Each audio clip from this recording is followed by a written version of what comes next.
My name is Christy Sutton, and I will be presenting case study number 1. Client description.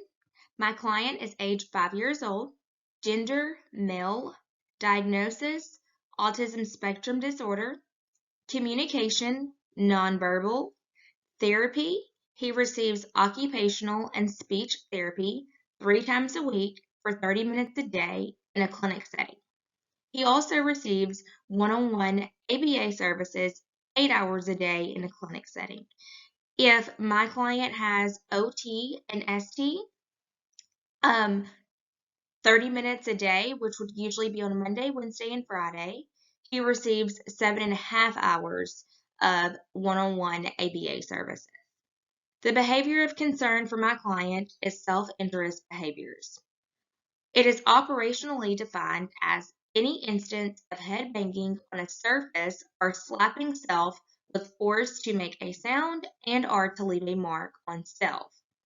Examples: head banging the front or back of head against a concrete surface, such as a wall and/or any hard surface. Hitting self with an open hand in the front of their face. Non-examples: bumping head against the door, hitting the desk with an open hand. Contingencies for maintaining the behavior, which is B4 on the task list, 5th edition, BACB. Positive reinforcement is the response is immediately followed by a stimulus change that will increase the future of occurrences of a similar response. And this is quoted from the Cooper book. For my client, it is an automatic self-stimulatory reinforcement. Sometimes my client may hit himself with an open hand for automatic reinforcement, and there are more times than a few that he's doing it because it is a behavioral problem he's upset over. It also, for positive reinforcement, access to preferred tangibles.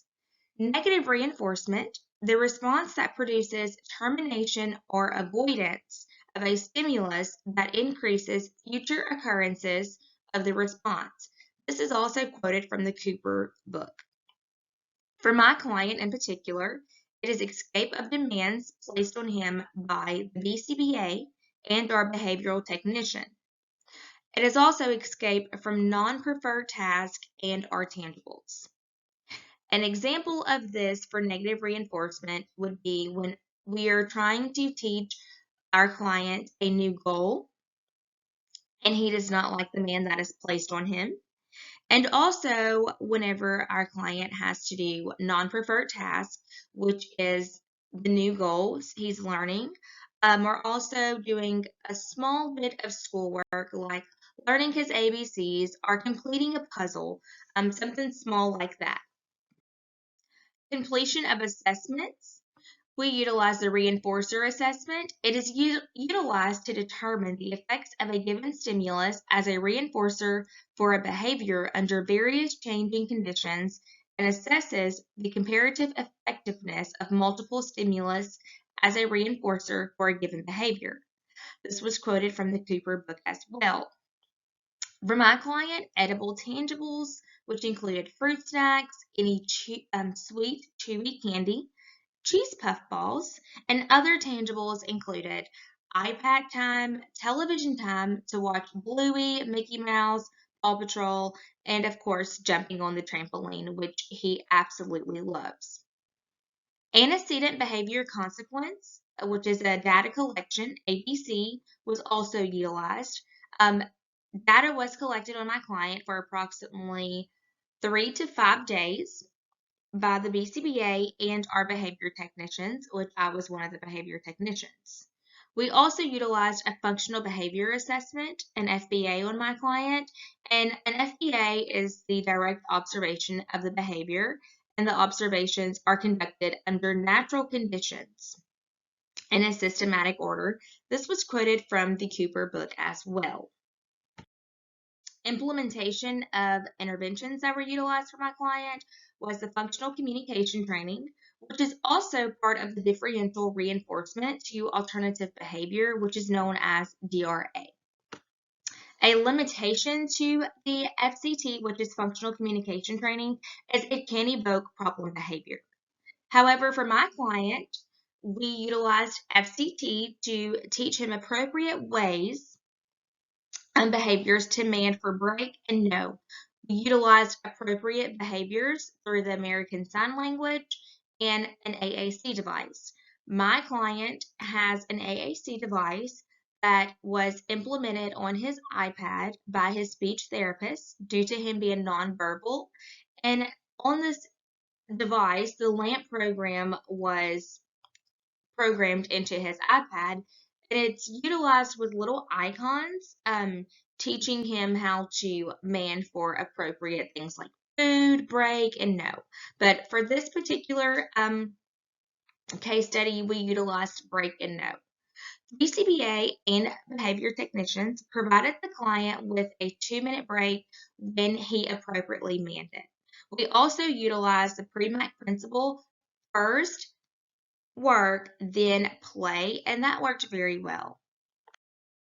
Motivating operations, which are B12 on the 5th edition task list for BACB. Motivating operations, an environmental variable that momentarily alters the effectiveness of a stimulus, object, or event as a reinforcer. The variables not only serve as a strength too, but as a weakness also. This is also quoted from the Cooper book. For my client, taking a break on a difficult non-preferred task and mandating for iPad time during free time or after completing a difficult non-preferred task. We also utilize replacement reinforcer for self-injurious behaviors with my client. When the client attempts to engage in self-injurious behaviors, the BCBA or behavior technicians, including myself, physically prompt the client to sit down and man for a break or iPad time or no, through either communicating in American Sign Language or the client communicating on his AAC device. We provided my client with verbal praises and gestures for breaks. Schedule of reinforcement, which is B5 on the task list, 5th edition BACB. Schedule of reinforcement is a rule that describes a contingency of reinforcement, the environmental arrangements that determine conditions by which the behavior will produce a reinforcement. For my client, we utilize the continuous reinforcement, which is a fixed ratio, FR1, for DRA and escape.